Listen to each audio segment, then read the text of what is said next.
On the morning of July 29, 1890, Vincent van Gogh walked into a wheat field near Auvers-sur-Oise carrying his painting materials and a revolver.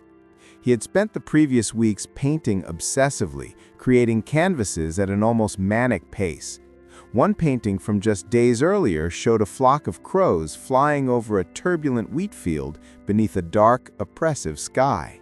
It was ominous, disturbing, filled with a sense of ending. That morning, somewhere in that field, Vincent shot himself in the chest. He didn't die immediately. He managed to walk back to his room, where he lingered for 2 days before finally succumbing to the wound. His last words to his brother Theo were, "The sadness will last forever."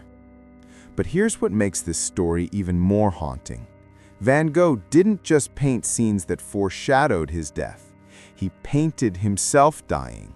Not symbolically, not metaphorically, but literally. In his final self-portraits, created in the weeks before his suicide, Vincent depicted himself with the pale, gaunt face of someone already half dead. His eyes stare out with a knowledge that's almost unbearable.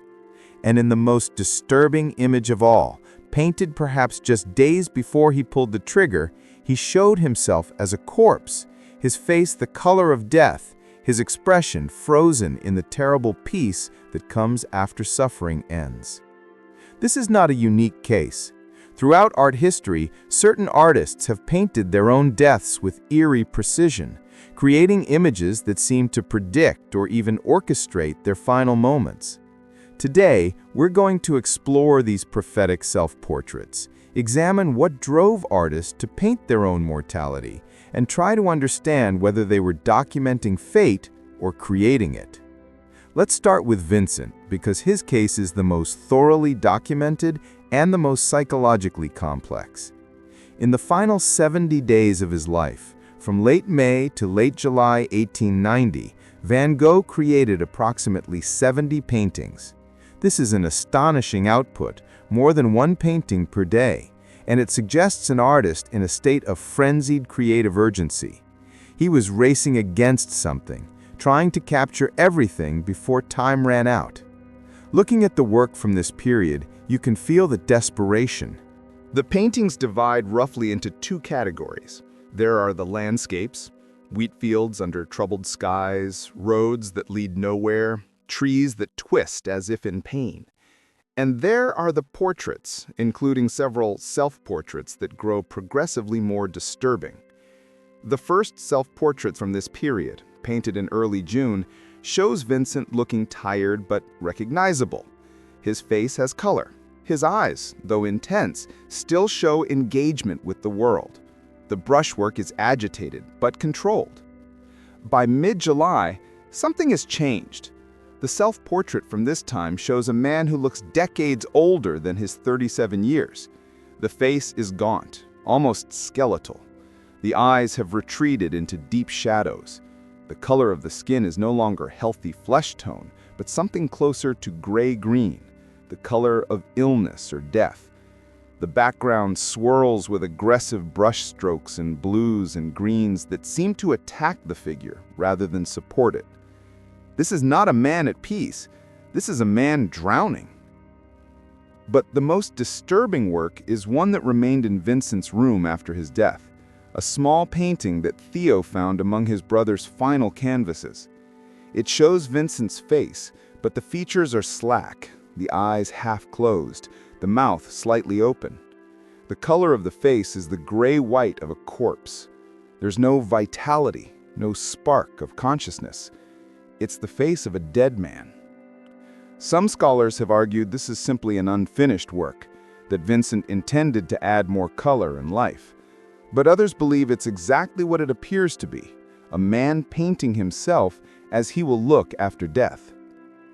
Did Vincent know what he was about to do when he painted these images? His letters from the period are full of despair, but also determination. He wrote about feeling that his work was finally achieving what he'd struggled for all his life. He wrote about feeling calm, which is often a warning sign in severely depressed individuals. The calmness comes from having made a decision, from knowing how the suffering will end. It's possible, even likely, that Vincent was already planning his suicide while painting these final self-portraits. If that's true, then these images serve multiple functions. They're documentation, a record of what depression and hopelessness look like from the inside. They're prophecy, showing what will be. And they're almost participation. The act of painting himself as dead might have been a way of rehearsing the act, of making it feel real and possible. Artists work through their ideas by visualizing them. Vincent visualized his own death, gave it form and color on canvas, and then enacted what he'd painted. But Vincent is not alone in this strange practice. Let's look at another artist who painted his death with equally unsettling precision. Egon Schiele was an Austrian expressionist painter known for his raw, often disturbing portraits and self-portraits.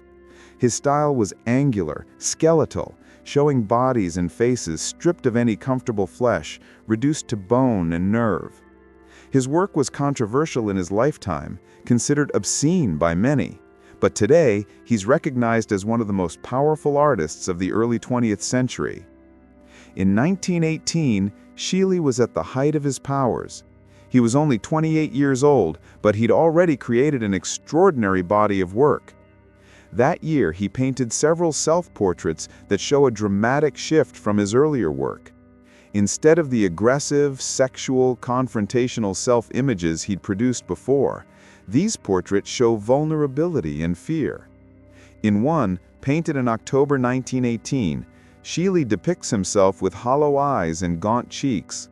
His face is the color of old paper. His hands are raised in a gesture that could be pleading or warding off. The overall effect is of a man already consumed by something terrible. On October 28, 1918, Schiele's pregnant wife, Edith, died of Spanish flu. 3 days later, on October 31st, Schiele himself died of the same disease. He was 28 years old. But here's what's so disturbing. The self-portrait showing him looking like a plague victim was painted before his wife fell ill, before there was any obvious reason to think he was in danger.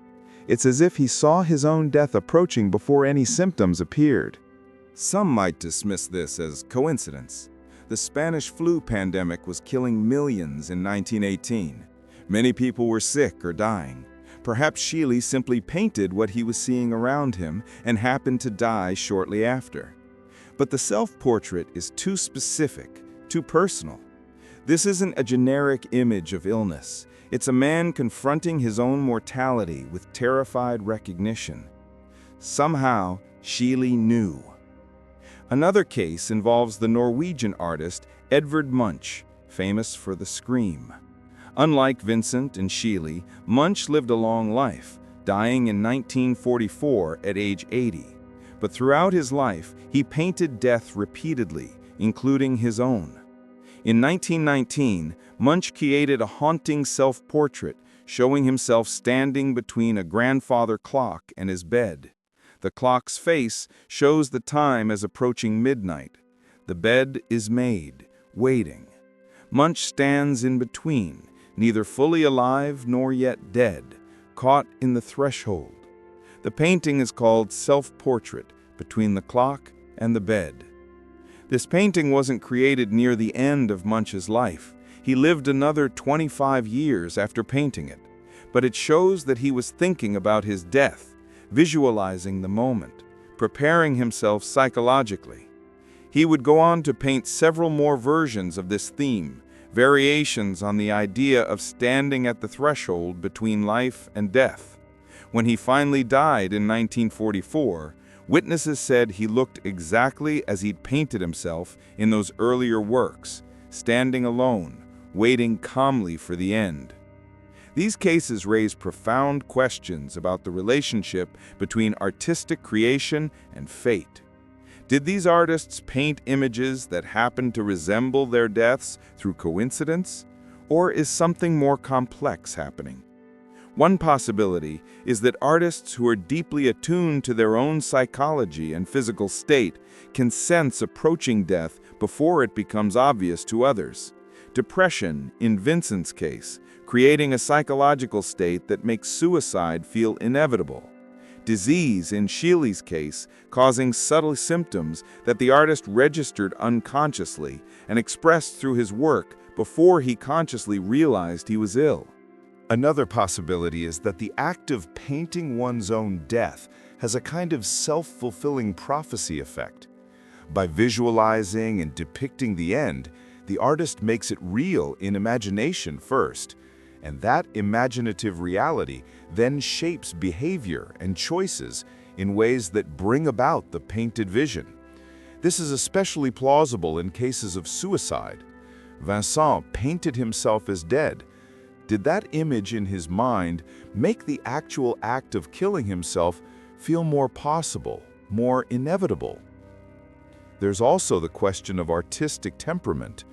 Artists who are drawn to paint death, especially their own death, are often those struggling with depression, anxiety, or existential despair. These psychological states increase the risk of suicide and can also make individuals more susceptible to illness by suppressing immune function. So the paintings might be symptoms of the same underlying condition that will ultimately cause death, rather than predictions or causes in themselves. But let's look at an even stranger case, one that challenges all these explanations.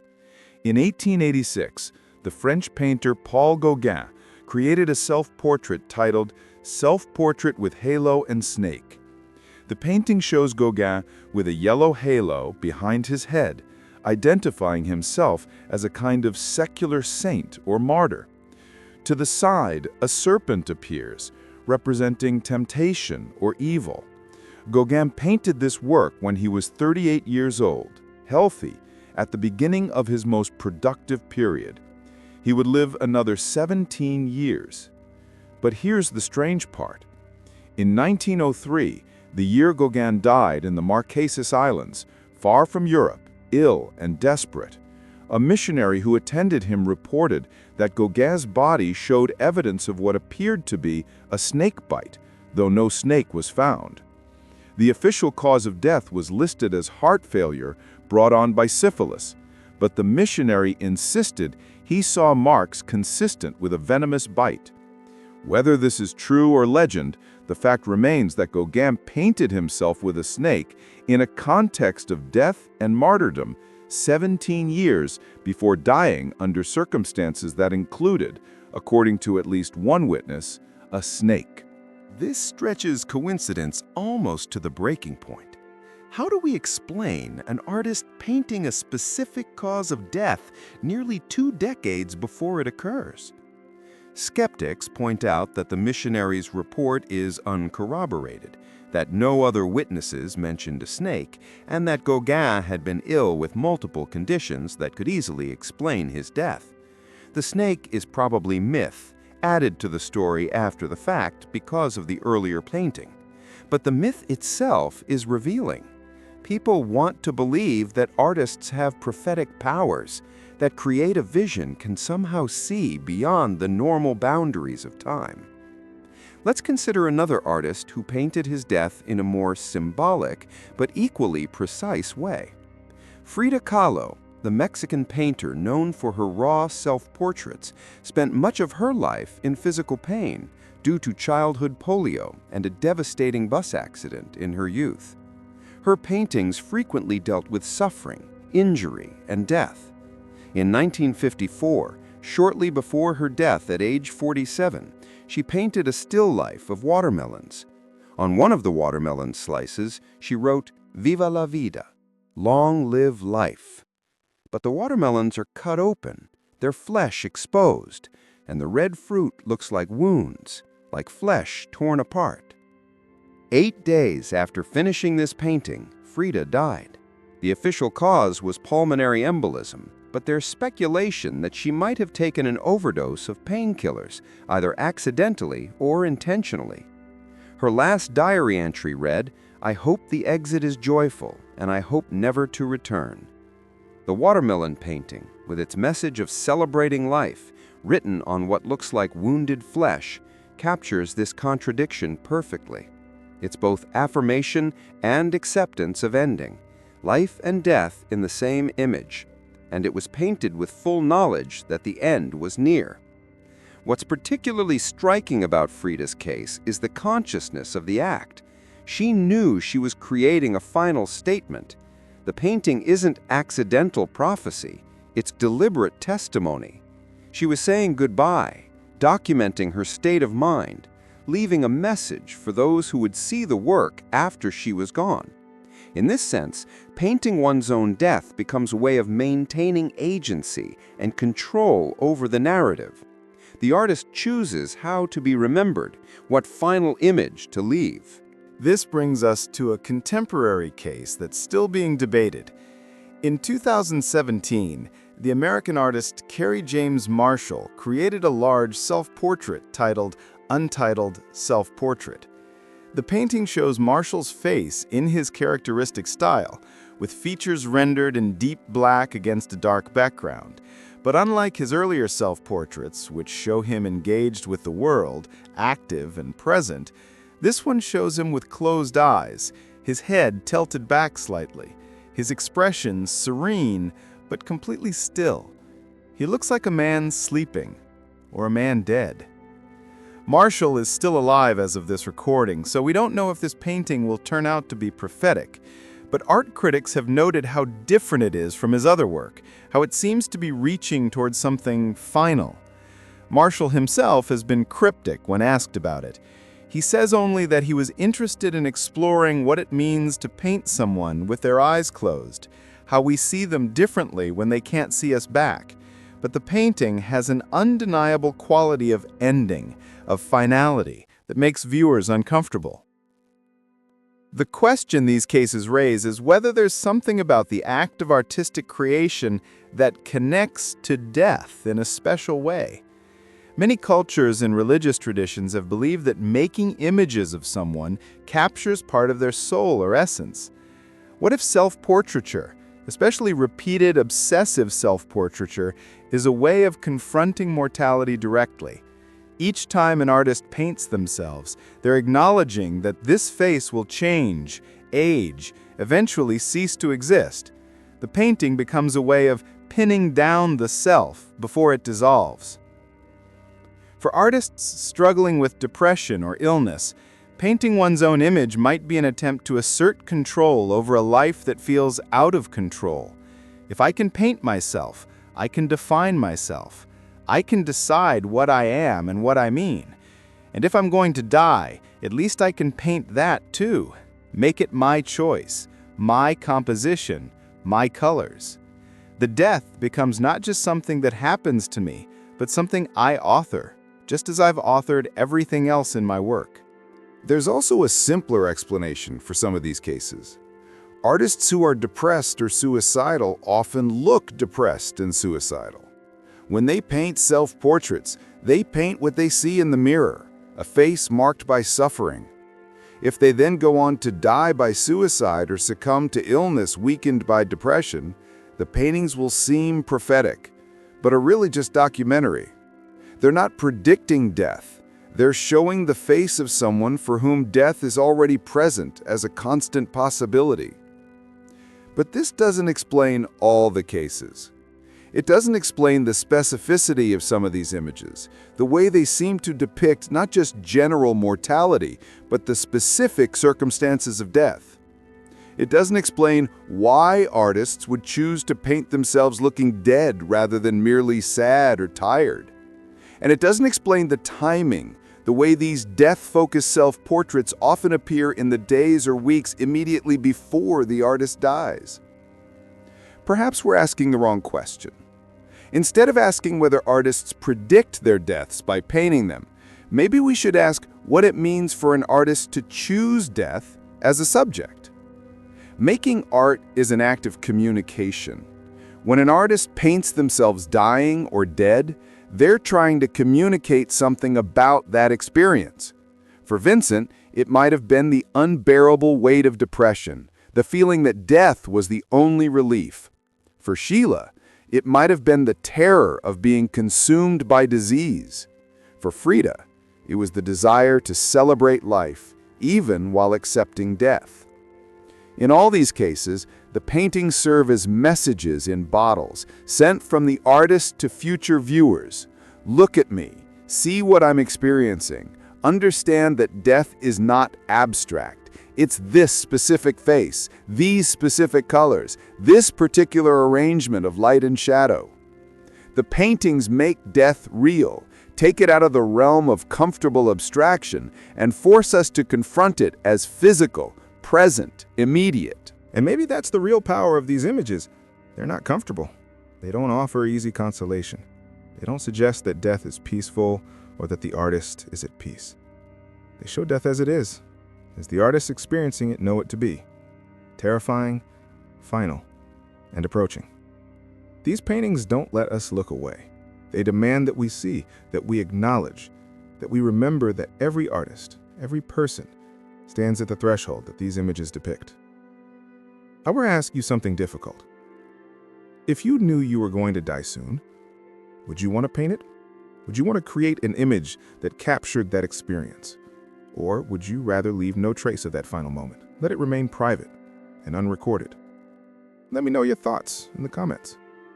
And if you're interested in owning reproductions of less disturbing masterpieces, visit our catalog of over 500 historical artworks, available with free worldwide shipping. The link is in the description. Thank you for watching, and I'll see you in the next video.